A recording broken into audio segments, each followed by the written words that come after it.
Okay, guys, today we're going to talk about hard times, like divorce, hard situations, and how they can change you for the better.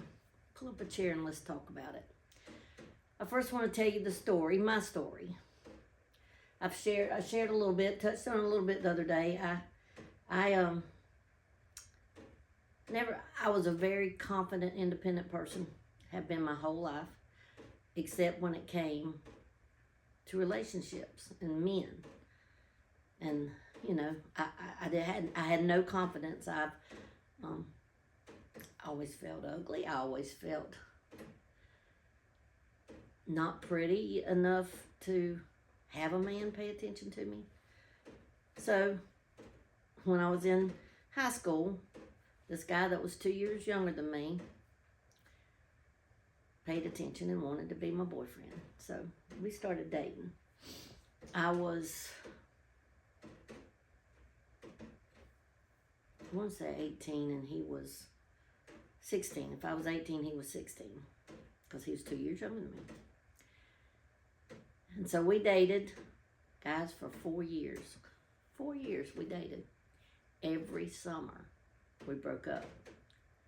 And every summer it was because he had cheated.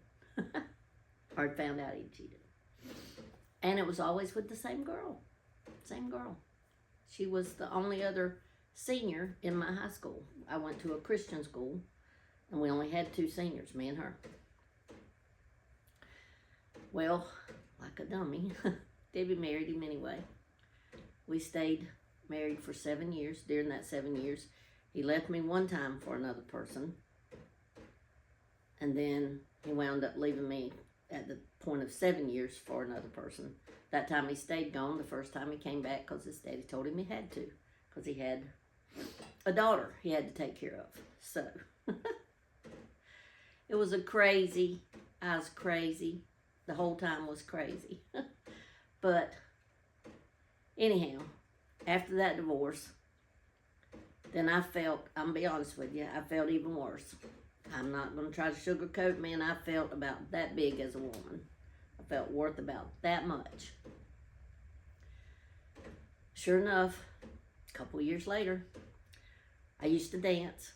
I taught dance, as a matter of fact, and in bars, which, I don't believe in going to anymore, so my life's total different from that now, but I did at the time. And I met this guy out dancing. Said all the right things, did all the right things. Within 2 months, we were married. Well, 2.5, because it was almost 3 months. We were married. Well, on the way to my honeymoon, on the way to the honeymoon now, I find out that he was on food stamps, which there's nothing wrong with food stamps if you have to have them. He did not have to have them. They had a family business, construction business, and they made decent money. There was no reason for him to be on food stamps. He was 3 payments behind on his house, and that he had beat his ex-wife up twice. I'm like, well, dude, I'm not going to buy groceries with food stamps with a man that is healthy and well and able to provide, and y'all have your own business. I just don't think that's right. Which I really don't know how he'd ever got on them in the first place with them having their own business. But that's not for me to decide.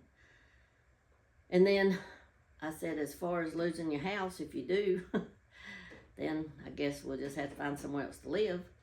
I said, but if you ever lay a hand on me, I just want you to know I am a tomboy, and if I can't take care of it, I guarantee you my family will.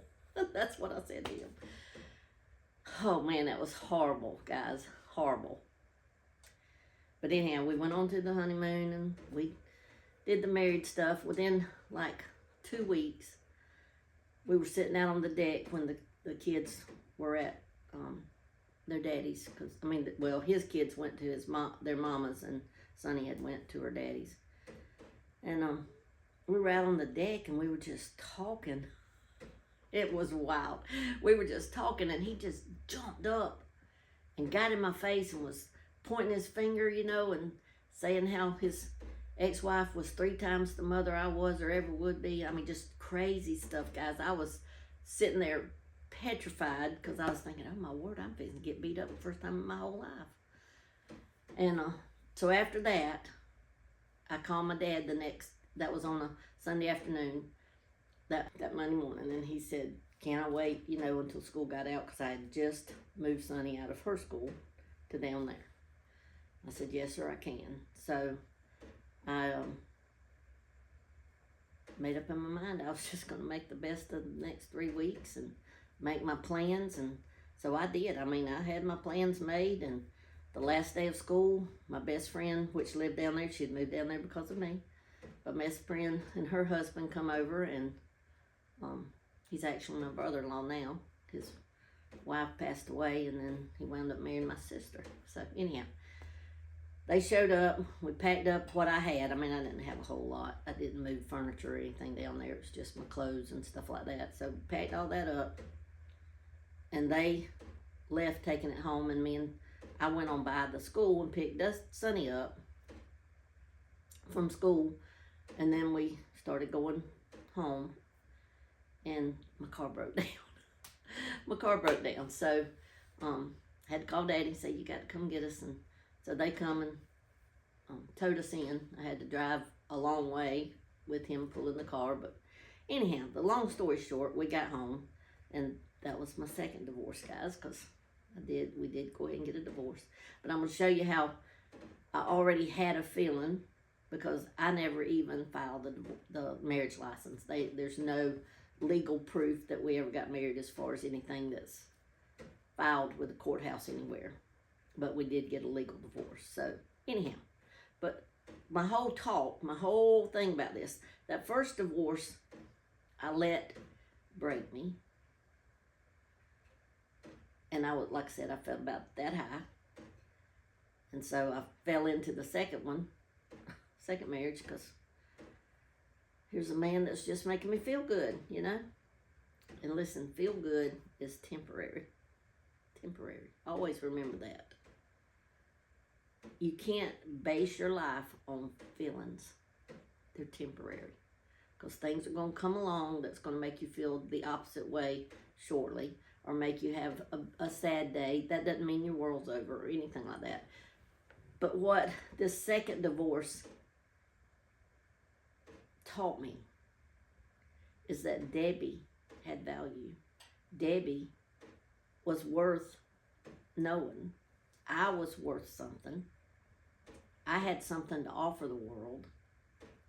And so don't always look at a bad situation. Now, I've used my 2 divorces as an example because that's what brought about a mindset change in me. But it can be anything, guys, that you go through that gives you a new mindset on life. Makes you look at things a little different. That can change your whole perspective.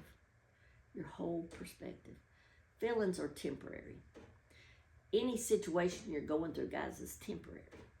It's going to change. But I'm going to tell you a lesson I learned.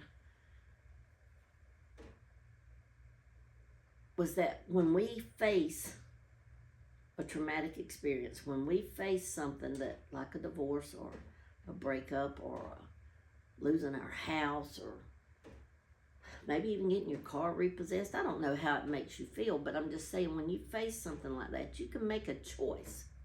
I'm going to let that break me, or I'm going to let that make me. And then from then on out, trust God for the future. Trust God for what you need to see to make things different. That had the first divorce broke me. I didn't make the mindset to, matter of fact, my confidence was gone, and I had confidence all my life because I was just, I was a cowgirl, and I don't know many cowgirls that's not too confident, really, to be honest with you, because we all pretty tough. But I let that first divorce really break me, even though, look, I had plenty of things to think about before I ever even said I do, because we went together for 4 years and broke up every year. But, life goes on and we face things.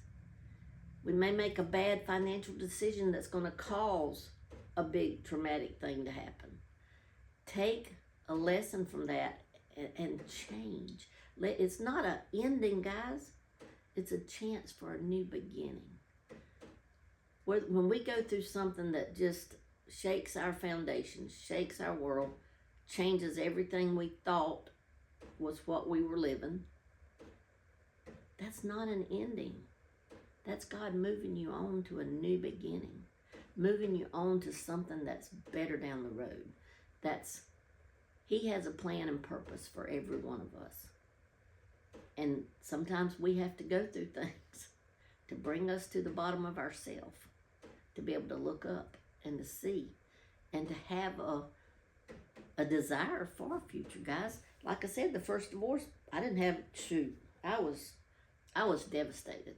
I was just, it was the most horrible thing I could have imagined.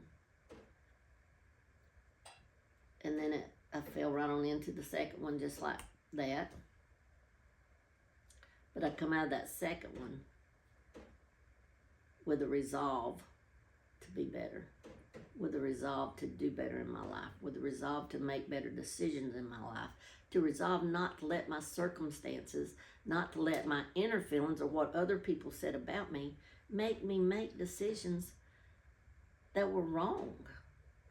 I said in that first talk, or maybe even the second one, I can't remember now, but that we don't value us based on what other people place value on us. Our value is what we see in ourselves and what we let God do through us.